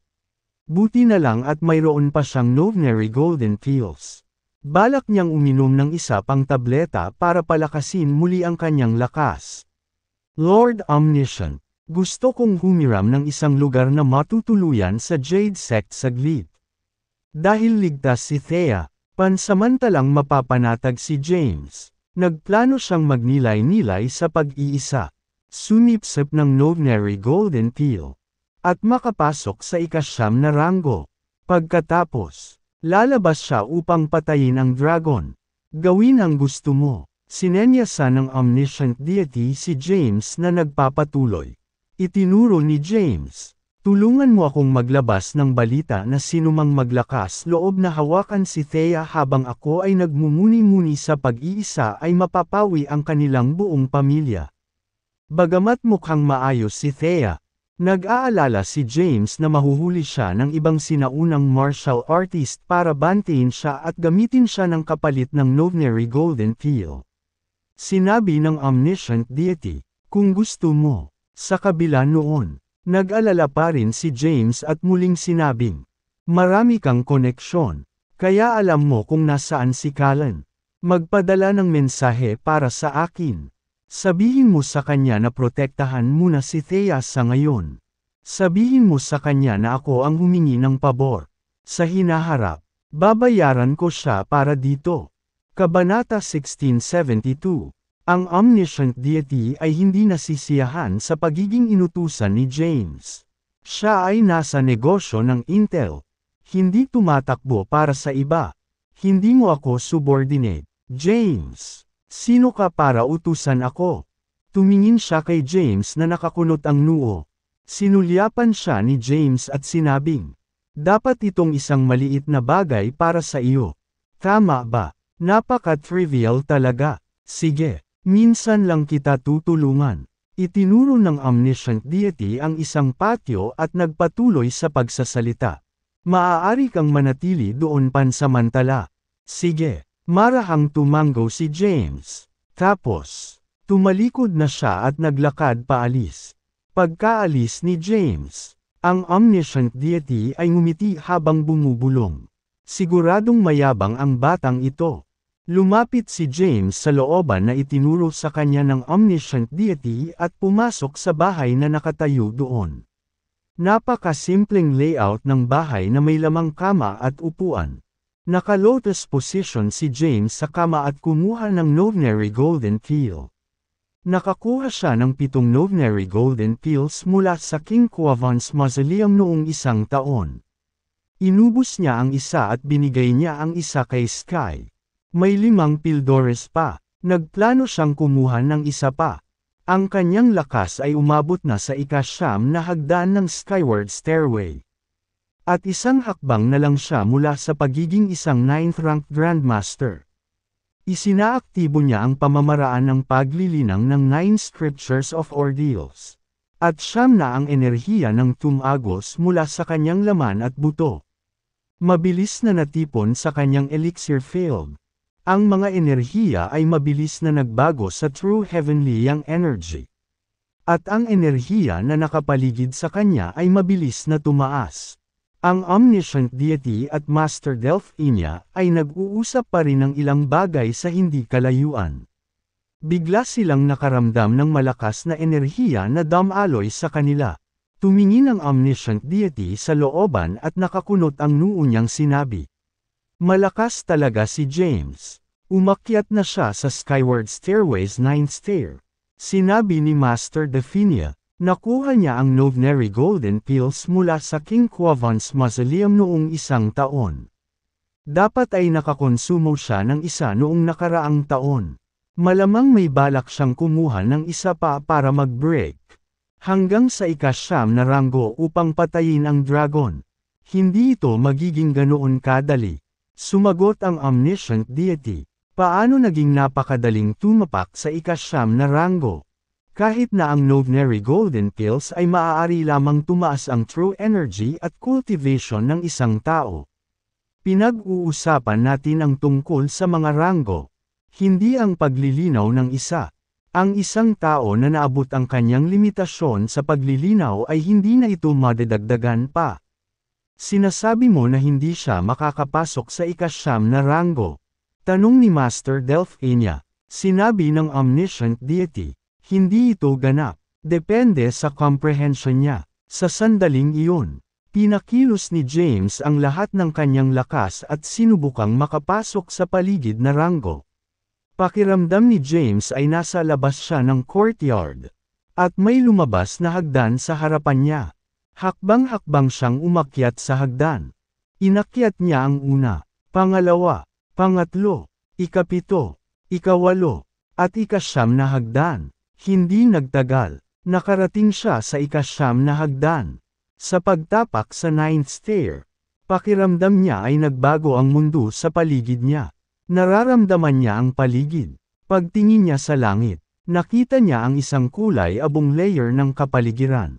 Gusto niyang humakbang sa langit at masira ito. Si James ay humakbang pasulong at lumitaw sa ilalim ng layer ng atmosfera. Biglang lumitaw sa langit ang isang puwersang nakadiin at bumaba sa kanya. Pinasabog siya pabalik sa 9th stair. Sa sandaling iyon, nasa loob pa rin ng loob ng katawan ang pisikal na katawan ni James. Gayunpaman, ang kanyang katawan ay nakikitang tumalikod pasulong. At siya ay bumulwak ng isang subo ng dugo. Makalipas ang ilang sandali, umupo siya ng tuwid. Samantala, bumalik din ang ilusyon niyang katawan sa 9th stair. Inipon niya ang true energy ng kanyang buong katawan sa kanyang kamao. Pahinga. Angal ni James. Itinaas niya ang kanyang kamao at lumipad laban sa magkasalungat na puwersa patungo sa kulay abong layer ng atmosfera sa itaas ng 9th stair. Sa kasamaang palad, solid ang layer ng atmosfera. At kahit na ang lakas ni James ay kakilakilabot, hindi niya ito masira. Ano ang nangyayari? Natahimik si James at tinitigan ang kulay abong layer ng atmosphere. Dahil hindi ba ako sapat? Napaayos si James sa pag-iisip. Sa sandaling iyon, binuksan niya ang mga mata ng kanyang pisikal na katawan, na nakaupo pa rin sa isang lotus na posisyon. Pagkatapos, kumuha siya ng Novenary Golden Pill at nilunok iyon. Kabanata 1673. Pagkatapos niyang lunukan ang tableta, ang enerhiya sa loob ng Novenary Golden Pill ay tumagos sa kanyang buong katawan. Mabilis na pinakilos ni James ang kanyang true energy para sumipsip at puno ng enerhiya. Ang kanyang true energy ay unti-unting tumaas. Ang enerhiyang nakapaligid sa kanya ay patuloy ding lumalakas, habang hinihigop ang enerhiya ng Novenary Golden Pill. Iniisip din ni James kung paano makapasok sa ika-9 na ranggo. Ang ika-9 na ranggo ay hindi pa naitala sa kasaysayan. Sa buong panahon, walang nakakaalam kung paano makapasok sa ika-9 na ranggo. Kaya, ang isa ay kailangang patuloy na magmuni-muni upang subukan at maunawaan ito. Makapangyarihan na si James. 3 araw lang bago niya na-absorb ang enerhiya ng Novenary Golden Pill. At ang kanyang true energy ay bumuti muli. Gayunpaman, hindi ito sapat. Sa kabila ng kanyang pinakamahusay na pagsisikap, hindi niya nagawang malagpasan ang hadlang sa likod ng 9th stair. Nabigo si James na makapasok sa ika-9 na ranggo. Hindi ba sapat ang lakas ng true energy ko? Kumunat ang noo ni James. Sandali siyang nag-isip. Pagkatapos, kumuha siya ng isa pang Novenary Golden Pill at ininom ito. Pino niya ang enerhiya ng Novenary Golden Pill. Sinubukan ulit ni James na lusutan ang layer ng atmosfera ngunit nabigo muli. Uminom siya ng isa pang pill. Nagpatuloy si James sa pag-iisa. Napino na niya ang lahat ng Novenery Golden Fields. At ang kanyang cultivation base ay umabot na sa hindi pa nagagawang level. Naabot na rin ng kanyang true energy ang limitasyon nito at hindi na mapapabuti. Upang maging tumpak, ang kanyang katawan ay hindi na kayang humawak ng anumang true energy. Ang kanyang katawan ay parang tangke ng tubig na puno ng tubig. Ang patuloy na pagbubuhos ng tubig dito ay magiging sanhi ng pag-apo ng tubig. Tinangka ni James na makapasok muli sa ika-9 na ranggo. Naabot na ng kanyang cultivation base ang rurok nito. Paulit-ulit niyang inatake ang harang na nakaharang sa kanya sa 9th stair. Gayunpaman, ito ay walang silbi. Masyadong malakas ang harang. At kahit anong pilit niya, hindi siya makalusot. Hindi niya magawa ang huling hakbang sa ika-9 na ranggo. Bakit? Bakit hindi ako makalusot? Galit na umungol si James. Gustong-gusto niyang humakbang sa ika-9 na ranggo para patayin ang dragon at iligtas si Thea. Gayunpaman, kahit anong pilit niya, hindi niya magawa ang huling hakbang. Nagsisimula ng magpanik si James. Hindi ito gagawin. Hindi ko ito madaliin. Hindi ako dapat magpanik. Kailangan kong kumalma. Kaya ko ito. Sigurado akong makakamit ko ito. Huminga ng malalim si James. Pinaandar niya ang ataraxia at pilit na pinakalma ang sarili. Mabilis niyang inalis ang mga gumugulo sa kanyang isipan. Bakit hindi ito gumagana? Paano ako makakapasok sa ika-9 na ranggo? Nag-iisip ng solusyon si James. Sa likod ng Mount Jade, ang omniscient deity ay nakaupo sa isang bato. Tumingin siya sa harapan niya. Sa di kalayuan, isang gintong liwanag ang kumislap at sumugod sa kalangitan na parang isang higanteng dragon. Ang true energy ni James ay tumagas. Dahilan upang mangyari ito, sa nakalipas na buwan, mas naging matibay ang aura ni James. Isang buwan na siyang binabantayan ng omniscient deity. Alam niyang naabot na ng tunay na enerhiya ni James ang rurok nito. At hindi na siya makakasulong kaysa rito. Ang natitira na lang ay maabot niya ang ika-9 na ranggo. Mahahanap ba niya ang threshold at makapasok sa ika-9 na ranggo? Inaasahan ito ng omniscient deity. Matagal nang stagnant ang kanyang ranggo. Ito ay malungkot para sa kanya sa lahat ng mga taon. At kailangan niya ng isang kasama. Si James ang may posibilidad na maging kasama niya. Upang makamit ang ika-9 na ranggo. Ang isa ay kailangang hindi napapansin ng mag-isa dahil hindi ito maipapaalam sa pamamagitan ng mga salita. Kaya, hindi siya makapagbigay kay James ng anumang mga payo. Kabanata 1674. Ang Jade Sect ay umiral ng mahigit 1,000 taon at palaging nananatiling neutral na puwersa. Ang sect leader ng bawat henerasyon ay tinawag na omniscient deity. Sa mga tagalabas, ito ang tradisyon ng Jade Sect. Sa katunayan, ang omniscient deity ay palaging ang parehong tao mula sa simula hanggang sa kasalukuyan. Ang mga Grandmaster sa ika-19 na ranggo ay walang kapantay at nabuhay ng mahabang buhay. Ito ay hindi kapani-paniwala para sa isang tao na mabuhay ng ganoon katagal. Kaya naman ang Jade Sect ay inihayag sa publiko na ang leader ng sect ng bawat henerasyon ay magmamana ng titulong omniscient deity. Sa loob ng mahigit 1,000 taon, ang omniscient deity ay hindi pa nakatagpo ng isa pang 9th-ranked Grandmaster. At walang sino man ang malapit na maabot ang ika-9 na ranggo. Si James ang unang taong nakilala niya sa nakalipas na 1,000 taon na malapit nang maabot ang ika-9 na ranggo. Kaya naman, nasa sabik siya at inaabangan ang pag-akyat ni James sa ika-9 na ranggo. Samantala, nahihirapan si James na makapasok sa ika-9 na ranggo kahit na naabsorb ang lahat ng natitirang Novenery Golden Fields. Pakiramdam niya ay nahulog siya sa isang napakalalim na kailaliman at hindi mahanap ang labasan.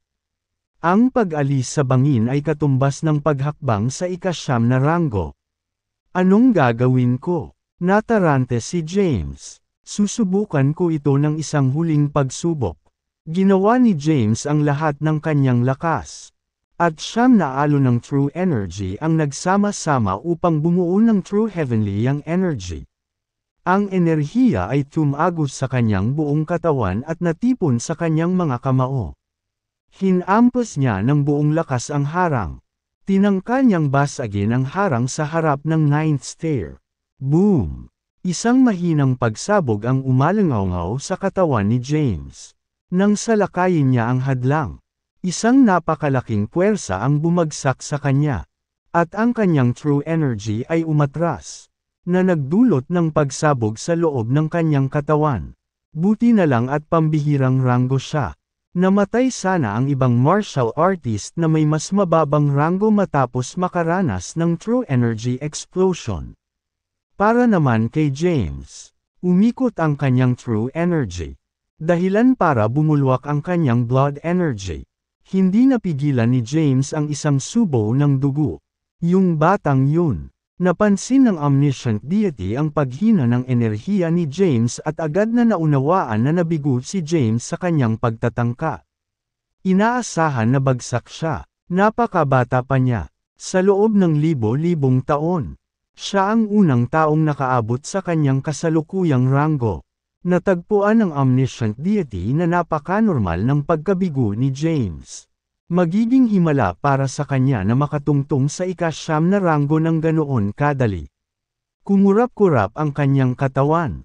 At nagpakita siya sa looban kung saan nagmumuni-muni si James. Itinulak niya ang pinto at pumasok sa loob. Bumagsak si James sa kama at nagsusuka ng dugo. Hindi ka dapat magpatuloy sa ganito. Sabi ng omniscient deity. Nang marinig ang boses, tumingin si James sa pintuan at nakita ang omniscient deity na kakapasok lang sa silid. Bakit? Sumagot ang omniscient deity. Hindi magiging madali ang paghakbang sa ika-siyam na ranggo. Kakailanganin ka nitong magkaroon ng pangunawa sa buhay at maramdaman ang mundo. Bagamat natugunan mo ang mga kinakailangan upang makapasok sa ranggo, hindi mo ito naiintindihan ng iyong puso. Tumingin si James sa omniscient deity na may pagdududa. Ipinaliwanag ng omniscient deity. Sa madaling salita, napakabata mo pa at wala pang sapat na karanasan sa buhay. Dapat kang magtungo sa mundo at maranasan ang higit pa sa buhay. Marahil sa loob ng ilang dekada o 100 taon. Mauunawaan mo at makapasok ka sa ika-siyam na ranggo. Ha! Ngumisi si James. Lord Omniscient, hindi mo lang alam kung ano ang ika-siyam na ranggo. Ngunit sinusubukan mo akong bigyan ng payo. Walang kwenta ang payo mo. O baka isa ka sa 9th rank Grandmaster. Ngumiti ang omniscient deity ngunit walang sinabi bilang tugon. Tumayo si James. Pinunasan ang dugo sa gilid ng labi niya. At sinabing, kahit ano paman. Nagpapasalamat pa rin ako sa iyo. Siya nga pala, gaano katagal na akong nagmumuni-muni sa pag-iisa? Tanong ni James. Sinabi ng omniscient deity, hindi pa ganoon katagal. 1 buwan lang. Napaawang ang labi ni James at sinabing, salamat, magkikita pa tayo. Pagkatapos niyang magsalita, tumalikod siya at umalis. Kabanata 1675. Pinanood ng omniscient deity ang pag-alis ni James. Sa kasalukuyang lakas ni James. Alam ng omniscient deity na ilang oras na lang bago siya tumuntong sa ika-siyam na ranggo. Posibleng imposible na ngayon, ngunit tiyak na aakyat si James sa ika-siyam na ranggo sa loob ng ilang dekada o kahit 100 taon na ang lumipas. Ang mundong ito sa wakas ay nagiging mas kawili-wili. Ang mga labi ng omniscient deity ay bumuo ng isang mahinang ngiti. Habang papaalis si James sa Mount Jade, nakaluhod si Tapio sa lupa sa isang palasyo sa loob ng underground cavern malapit sa Mount Thunder Pass sa Southern Plains. Nakaupo sa entablado, nagtanong si Tyrus, "Kamusta na?" Sumagot si Tapio, "Guro, si James ay nasa isang closed-door meditation sa Mount Jade nitong nakaraang buwan." sa paghusga sa enerhiyang nagmumula sa kanya.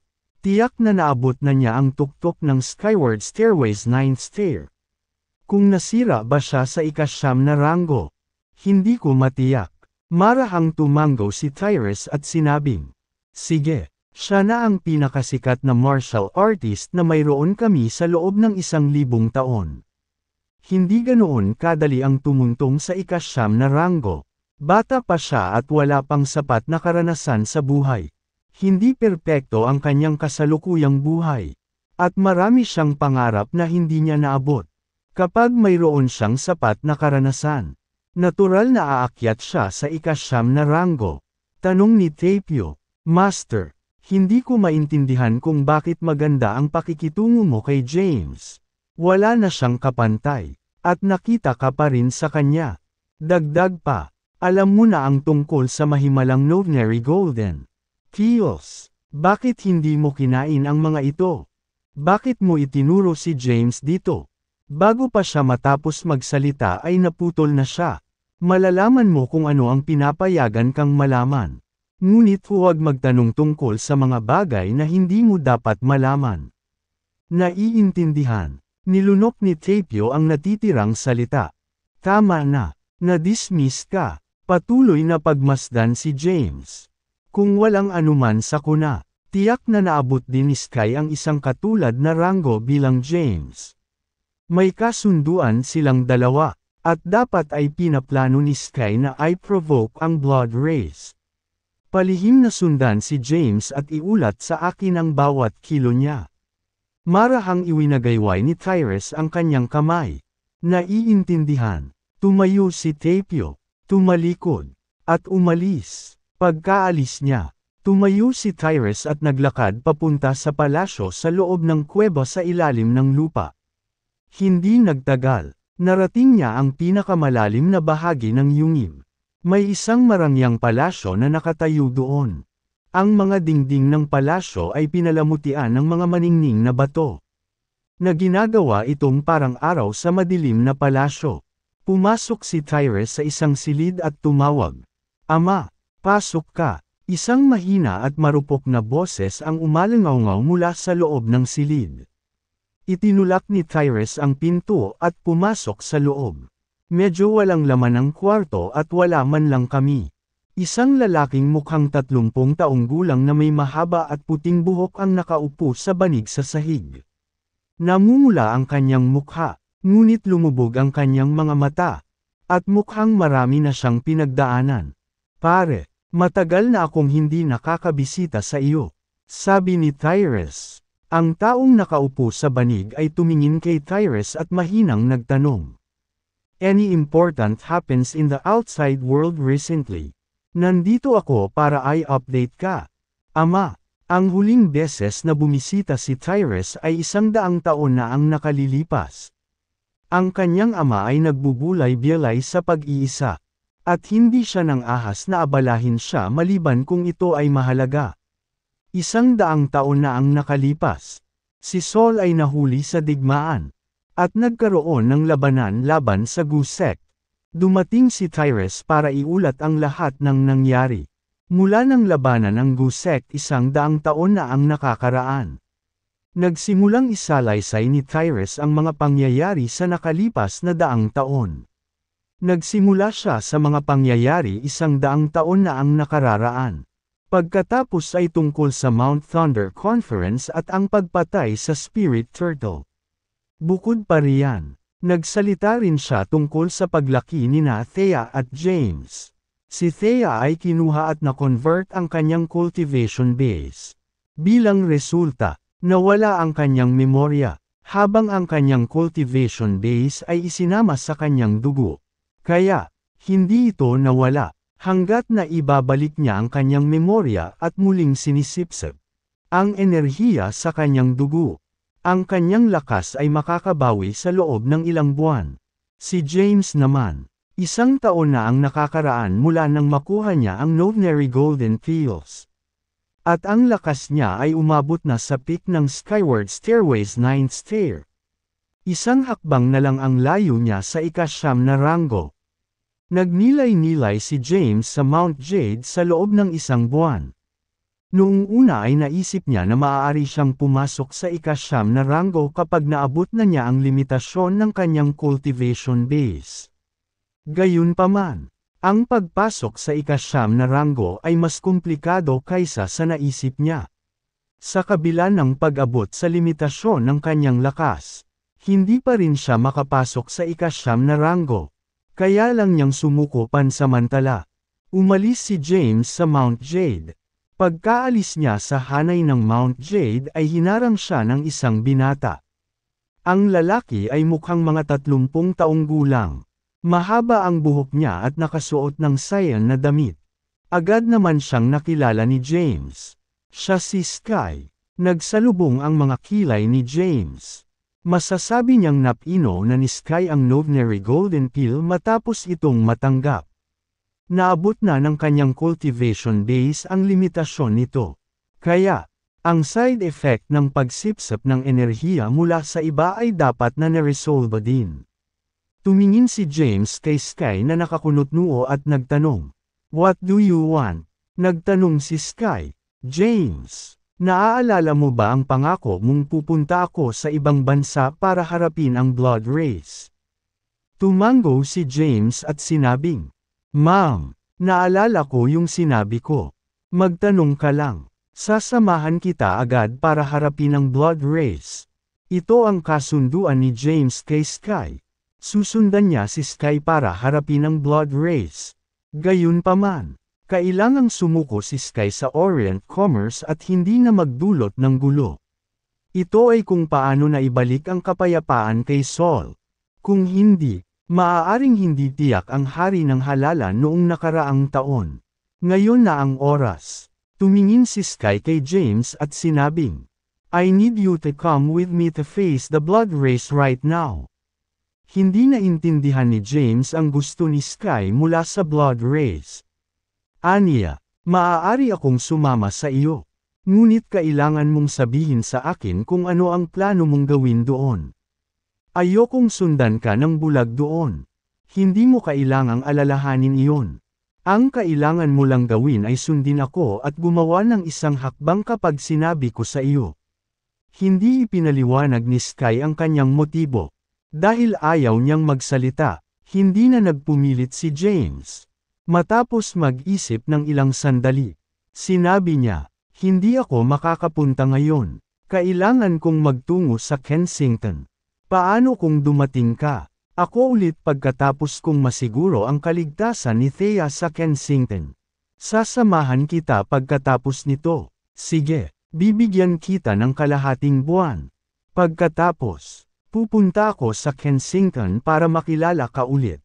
Pagkatapos magsalita ay tumalikod na si Sky at umalis. "Aalis ka ng ganun-ganun lang." Biglang nagdilim ang mukha ni James.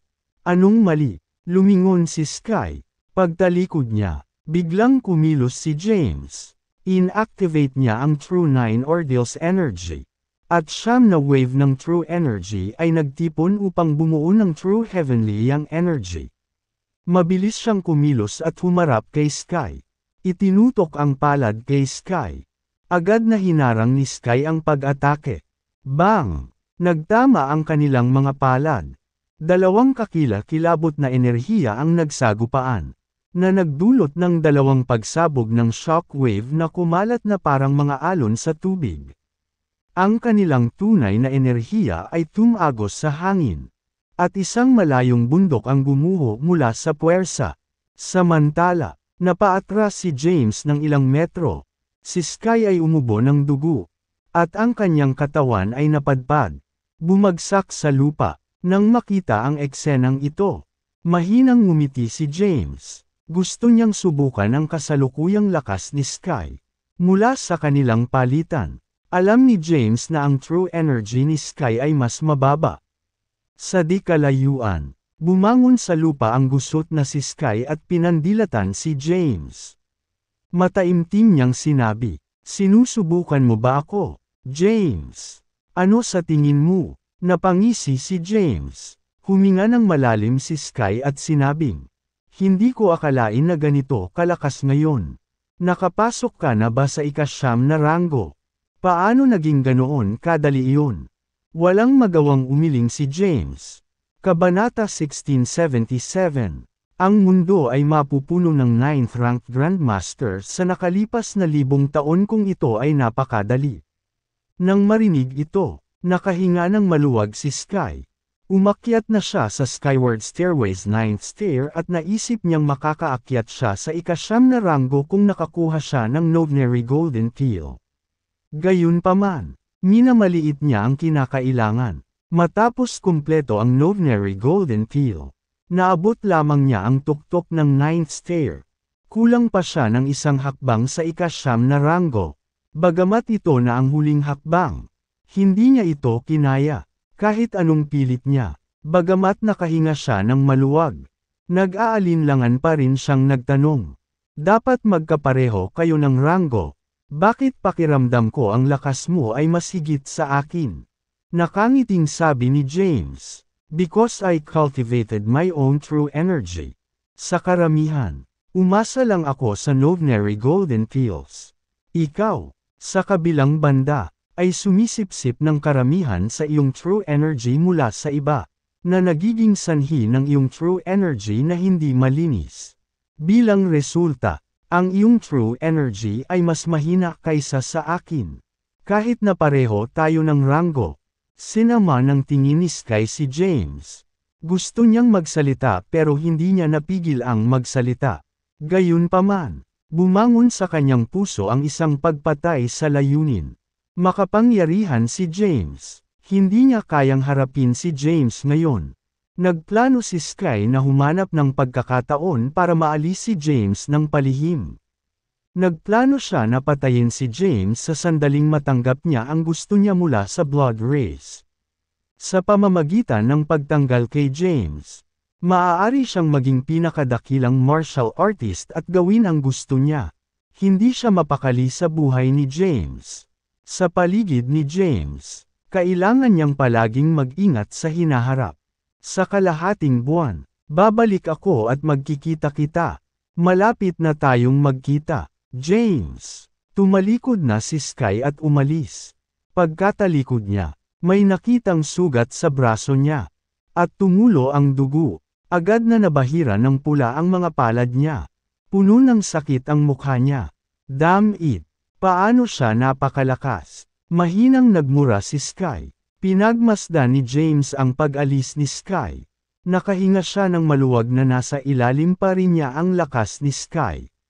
Tiniyak nito sa kanya na hindi niya kailangang mag-alala kung gusto niya ni Sky na atakihin kapag papunta sila sa blood race. Hindi na nagtagal si James at umalis na rin. Umaga pa lang nang umalis siya.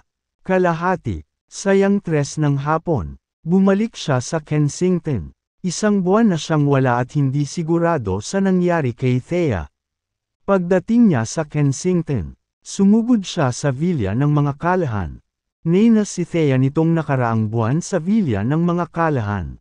May mga alaala lang siya bago mag-edad ng 11 taong gulang at walang maalala ang mga nangyari sa nakalipas na 11 taon. Sa biglaang agwat sa pagitan ng kanyang mga alaala at ng kasalukuyang panahon. Hindi siya masanay sa kanyang buhay.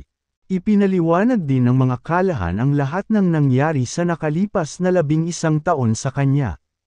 Higit sa lahat ay pinagsama kay James. Nakumbinsi nila siya, at nagsimula siyang maniwala na si James ang kanyang asawa. Gayunpaman, 2 beses lamang nagpakita si James at pagkatapos ay tumigil sa pagpunta sa kanya. 1 buwan na ang nakalipas mula noong huling ipinakita si James.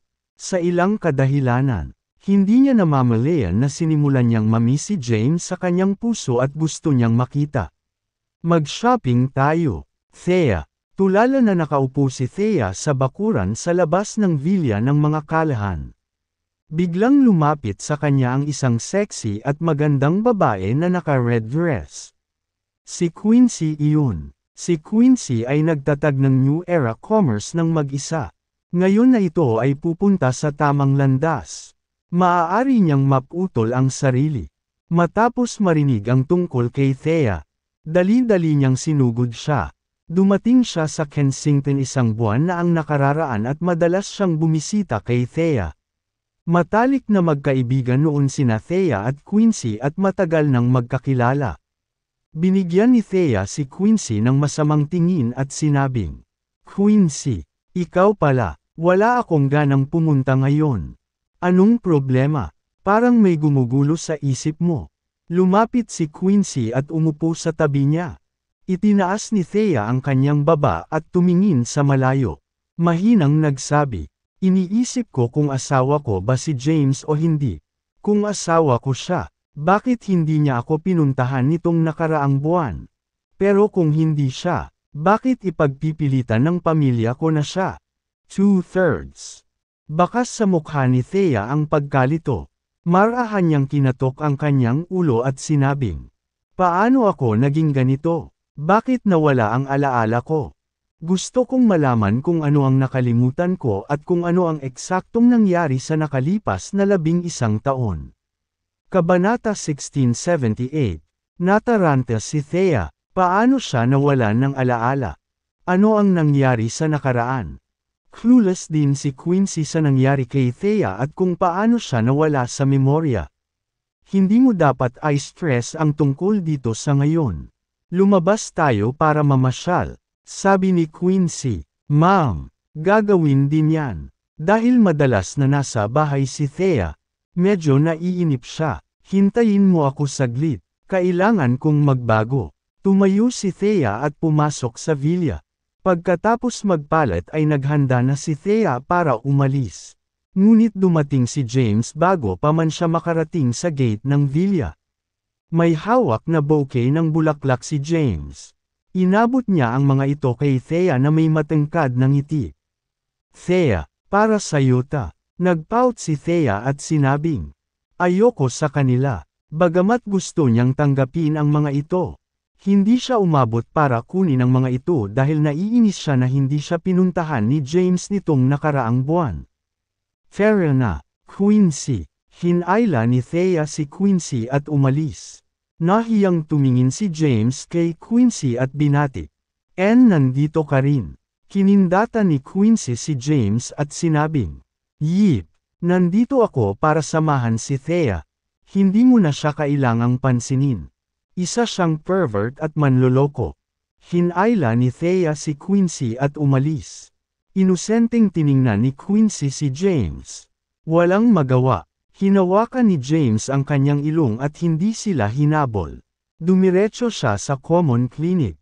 Sa nakalipas na buwan, si Henry ay tumatambay sa paligid ng klinika. Bagamat siya ang emperador, walang gaanong magagawa dahil mapayapa si Saul sa ngayon. Kaya, hinintay lang niya si James sa common clinic. Pagdating ni James, may isa pang tao sa common clinic. Ito ay si Whitney, ang anak na babae ng Centurion of the North at kasintahan ni Henry. "James, bumalik ka na." Nasa napaka-intimate na posisyon ng dalawa. Nang makitang dumating na si James, agad na binawi ni Henry ang braso niyang nakapulupot kay Whitney. Sa kabilang banda, galit na galit si Whitney na nag-aayos ng kanyang magugulong damit. Bahagi ang kanyang magandang mukha. Namula. Nanatili siyang tahimik habang nakayuko ang ulo. Tumingin sa kanila si James at ngumiti. "Alam kong narito pa rin kayo. Pumunta lang ako para sabihin sa iyo na plano kong manatili sa villa ng mga kalahan." Natigilan si Henry at nagtanong, "Ha? Bakit bigla kang lumipat sa villa nila? Nabawi na ba ni Thea ang kanyang mga alaala?" Umiling si James at sinabing, "Hindi pa. Gayunpaman, sa tingin ko ay mai-inlove siya muli sa akin kung lilipat ako at manatili sa tabi niya. Soon, kailangan kong iwan si Saul at mag-abroad." Nakahinga siya ng maluwag nang makitang maayos na si Thea. Dahil nagkaroon siya ng kasunduan kay Sky, kailangan niyang tuparin ang kanyang salita. Kung hindi, kapag nabigo siyang gawin iyon, magdudulot na naman ng gulo si Sky. Iyon ay haantong sa isa pang malaking problema. "Sige," ngumiti si Henry at sinabing, "By the way, me and Whitney's wedding date has already decided." Ito ay gaganapin sa ika-28 ng susunod na buwan. Nilabas ni James ang phone niya at tinignan ang petsa. Ika-8 lang iyon. Mayroon pa ring mahigit isang buwan bago ang ika-28 ng sumunod na buwan. James, gusto kong ikaw ang maging wedding officiant ko. Oo naman. Siguradong susugod ako sa kasal mo kung nasaan man ako. Nakangiting sabi ni James. Malaki. Napagdesisyonan na ang venue ng kasal. Ito ay gaganapin sa House of Royals.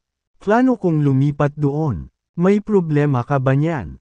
Nakikiusap si Henry kay James. Nakangiting sabi ni James. How could I have any problem? Sige, iyon lang muna. Kailangan kong pumunta sa villa ng mga kalahan. Matapos ipaalam kay Henry, sumugod si James sa villa ng mga kalahan. Pagdating niya sa villa, nakauwi na si Thea. Bagamat kayang mag-shopping buong araw ang mga babae. Wala sa mood si Thea. Walang sigla ang kanyang ekspresyon sa buong panahon. At wala siyang anumang bagay na gusto niyang bilhin. Kaya, umuwi siya. Pagkaraan ng ilang sandali ay gumala. Thea, nakauwi ka na ba?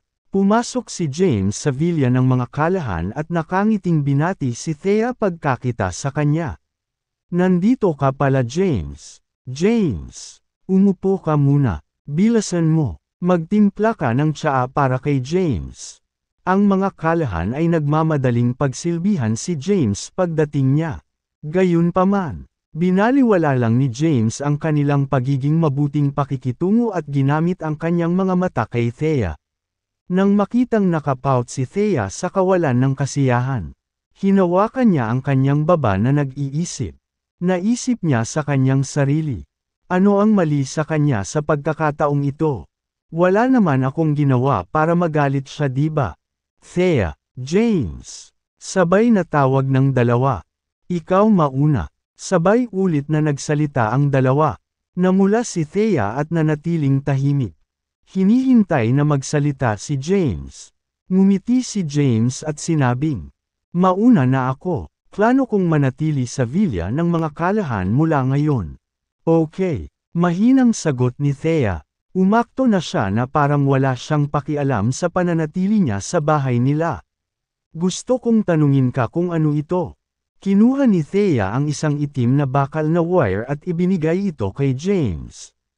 At sinabing, napagtanto ko na kanina ko pa ito dinadala. Ngunit hindi ko maalala kung ano iyon. Ito ay Excelter. Tumingin si James kay Thea at nagtanong. Nga pala, nasaan ang malevolent sword mo? Umiling si Thea at sinabing, hindi ko alam kung ano ang malevolent sword. Hindi ko na maalala. Kaya, paano ko gagamitin itong Excelter na bagay? Na-curious si Thea. Tumayo si James, lumapit, at umupo sa tabi niya. Bahagyang lumayo si Thea sa kanya at nanatili sa isang tiyak na distansya. Itinuro siya nito at hinihingi. Tama na, pwede kang umupo doon. Huwag kang lalapit. Napangiti si James. Pagkatapos, sinimulan niyang ipaliwanag ang mga aplikasyon ni Excelter. Ito ay karaniwang kapareho ng Crucifer. Ang pagkakaiba ay ang isa ay ginamit upang iligtas ang mga buhay. At ang isa ay ginamit upang kumitil ng mga buhay. Nakita ko. Matapos malaman kung paano hiwa-hiwalayin ang itim na bakal na alambre para maging karayom. Tumayo si Thea, binuhat si Excelter, at umakyat sa itaas. Ang mga kalahan ay umupo sa isang tabi at hindi umimik. Pagkaalis ni Thea, tumingin si Lex kay James at buong pananabik na nagtanong. James, napansin kong mas lalo kang bata habang tumatanda ka.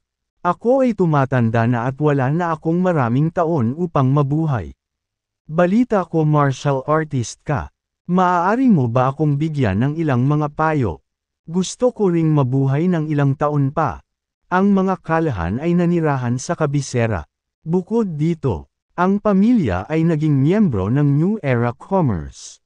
Ang mga kalahan ay umunlad sa tulong ni Quincy. Naging isa na sila sa pinakamakapangyarihang pamilya kay Saul. Maraming naranasan si Lex noong nakaraang taon at maraming natutunan sa loob ng mga kwento. Kaya, natural niyang natuklasan na si James ay isang martial artist. Alam din niya na si Thea ay isang martial artist ngunit nawala ang kanyang cultivation base. Kung mas malakas ang isa, mas matatakot siya sa kamatayan.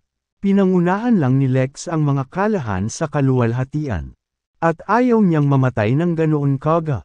Tumingin din si David kay James na nagmamakaawa at sinabing, "James, gusto kong maging isang makapangyarihang martial artist.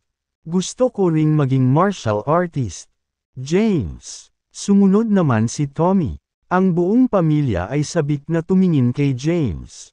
Kumunat ang noo ni James. Ang martial arts ay hindi para sa sinuman. Nakadepende ito sa talento ng isang tao. Gayunpaman, ayaw niyang masira ang kanilang espiritu. Matapos mag-isip sandali, sinabi niya, "Wala talaga akong oras para turuan kayo ngayon. Paano kung turuan ka ni Thea pagkatapos niyang mabawi ang kanyang memorya? Siya ay hindi kapani-paniwalang makapangyarihan. Dapat gawin iyon. Aakyat muna ako para tingnan si Thea." Pagkatapos magsalita ni James, tumayo na siya at naglakad papunta sa kwarto ni Thea sa ikatlong palapag. Yung tanga James, napakatanga niya. Paanong hindi siya pumunta sa akin ng isang buwan?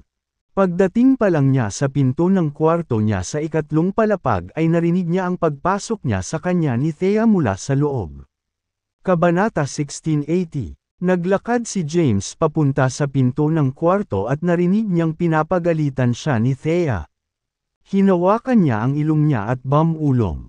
"I see." Galit si Thea na hindi ko siya pinuntahan nitong nakaraang buwan. Kumatok siya sa pinto. "Sino ito?" Boses ni Thea mula sa loob ng kwarto. Tumayo si James sa pintuan at sinabing, "Ako ito, James." Maya-maya, bumukas ang pinto. Itinulak ni Thea ang pinto pero maliit lang ang natitira. Tumingin siya kay James at nagtanong, "Anong meron? May kailangan ka ba?" Sabi ni James, "Oo, may gusto akong sabihin sa iyo." "Sige lang, nakikinig ako." Walang intensyon si Thea na payagan si James na makapasok sa kwarto. Sinabi ni James, "Ang bagay ay, maaaring kailangan kong umalis ng ilang araw." Nang marinig ito, biglang nanambalik ang loob ni Thea at nagtanong, "Aalis ka na? Saan ka pupunta?" Sumagot si James, "Pupunta ako sa ibang bansa." "Kailan ka babalik?" Umiling si James at sinabing, "Hindi ako sigurado kung magiging maayos ang mga bagay. Dapat akong bumalik sa buong buwan. Kung may anumang pagkakatala, maaaring tumagal ito ng 3 hanggang 5 buwan." Clueless pa rin siya sa gustong gawin ni Sky at hindi niya matatanggap kung gaano katagal ang biyahe nito. "Sige," casual na sagot ni Thea. Bang! Pagkatapos sumagot ay isinara niya ang pinto. Nakatayo si James sa pintuan na walang magawa. Nang tatalikod na sana siya para umalis. Biglang binuksan ni Thea ang pinto at sinabing, "Come in." Tuwang-tuwa na pumasok si James sa kwarto. Ang silid ay napakagandang kasangkapan. At naamoy niya ang isang kaaya-ayang halimuyak na tumatagos sa hangin sa sandaling makapasok siya. Ang silid ay pinalamutian ng maayos. Napaawang ang labi ni James at nagpuri. Tumingin si Thea kay James at nagtanong, "Bakit ka pupunta sa ibang bansa? Hindi ba't nasabi ko na sa iyo ang masalimuot na sitwasyon sa kabisera noon?" "Nakipagkasundo ako sa..." Ipinaliwanag muli ni James ang sitwasyon. Nang marinig ang lahat, nag-aalalang tanong ni Thea, "Mapanganib ba ito?" Bahagyang ngumiti si James at sinabing, "Your husband is the strongest man in the world right now. Walang maaaring magdulot ng banta sa akin." Nakahinga naman ng maluwag si Thea sa kanyang pagtitiwala. Bagaman wala si James sa kanyang mga alaala, hindi niya namamalayan na nag-aalala siya tungkol sa kanya at natatakot na siya ay nasa panganib. Walang ibang sinabi ang dalawa. Biglang tumahimik ang kwarto. Maya-maya, biglang idiniin ni James si Thea sa pader. Biglang bumili ng tibok ng puso ni Thea. Tumingin si James sa kanya. Napansin niya ang pamumula nitong mukha at nanginginig na pilikmata. Pumikit si Thea. Gayunpaman, walang follow-up na aksyon pagkatapos niyang maghintay ng mahabang panahon. Binuksan niya ang kanyang mga mata.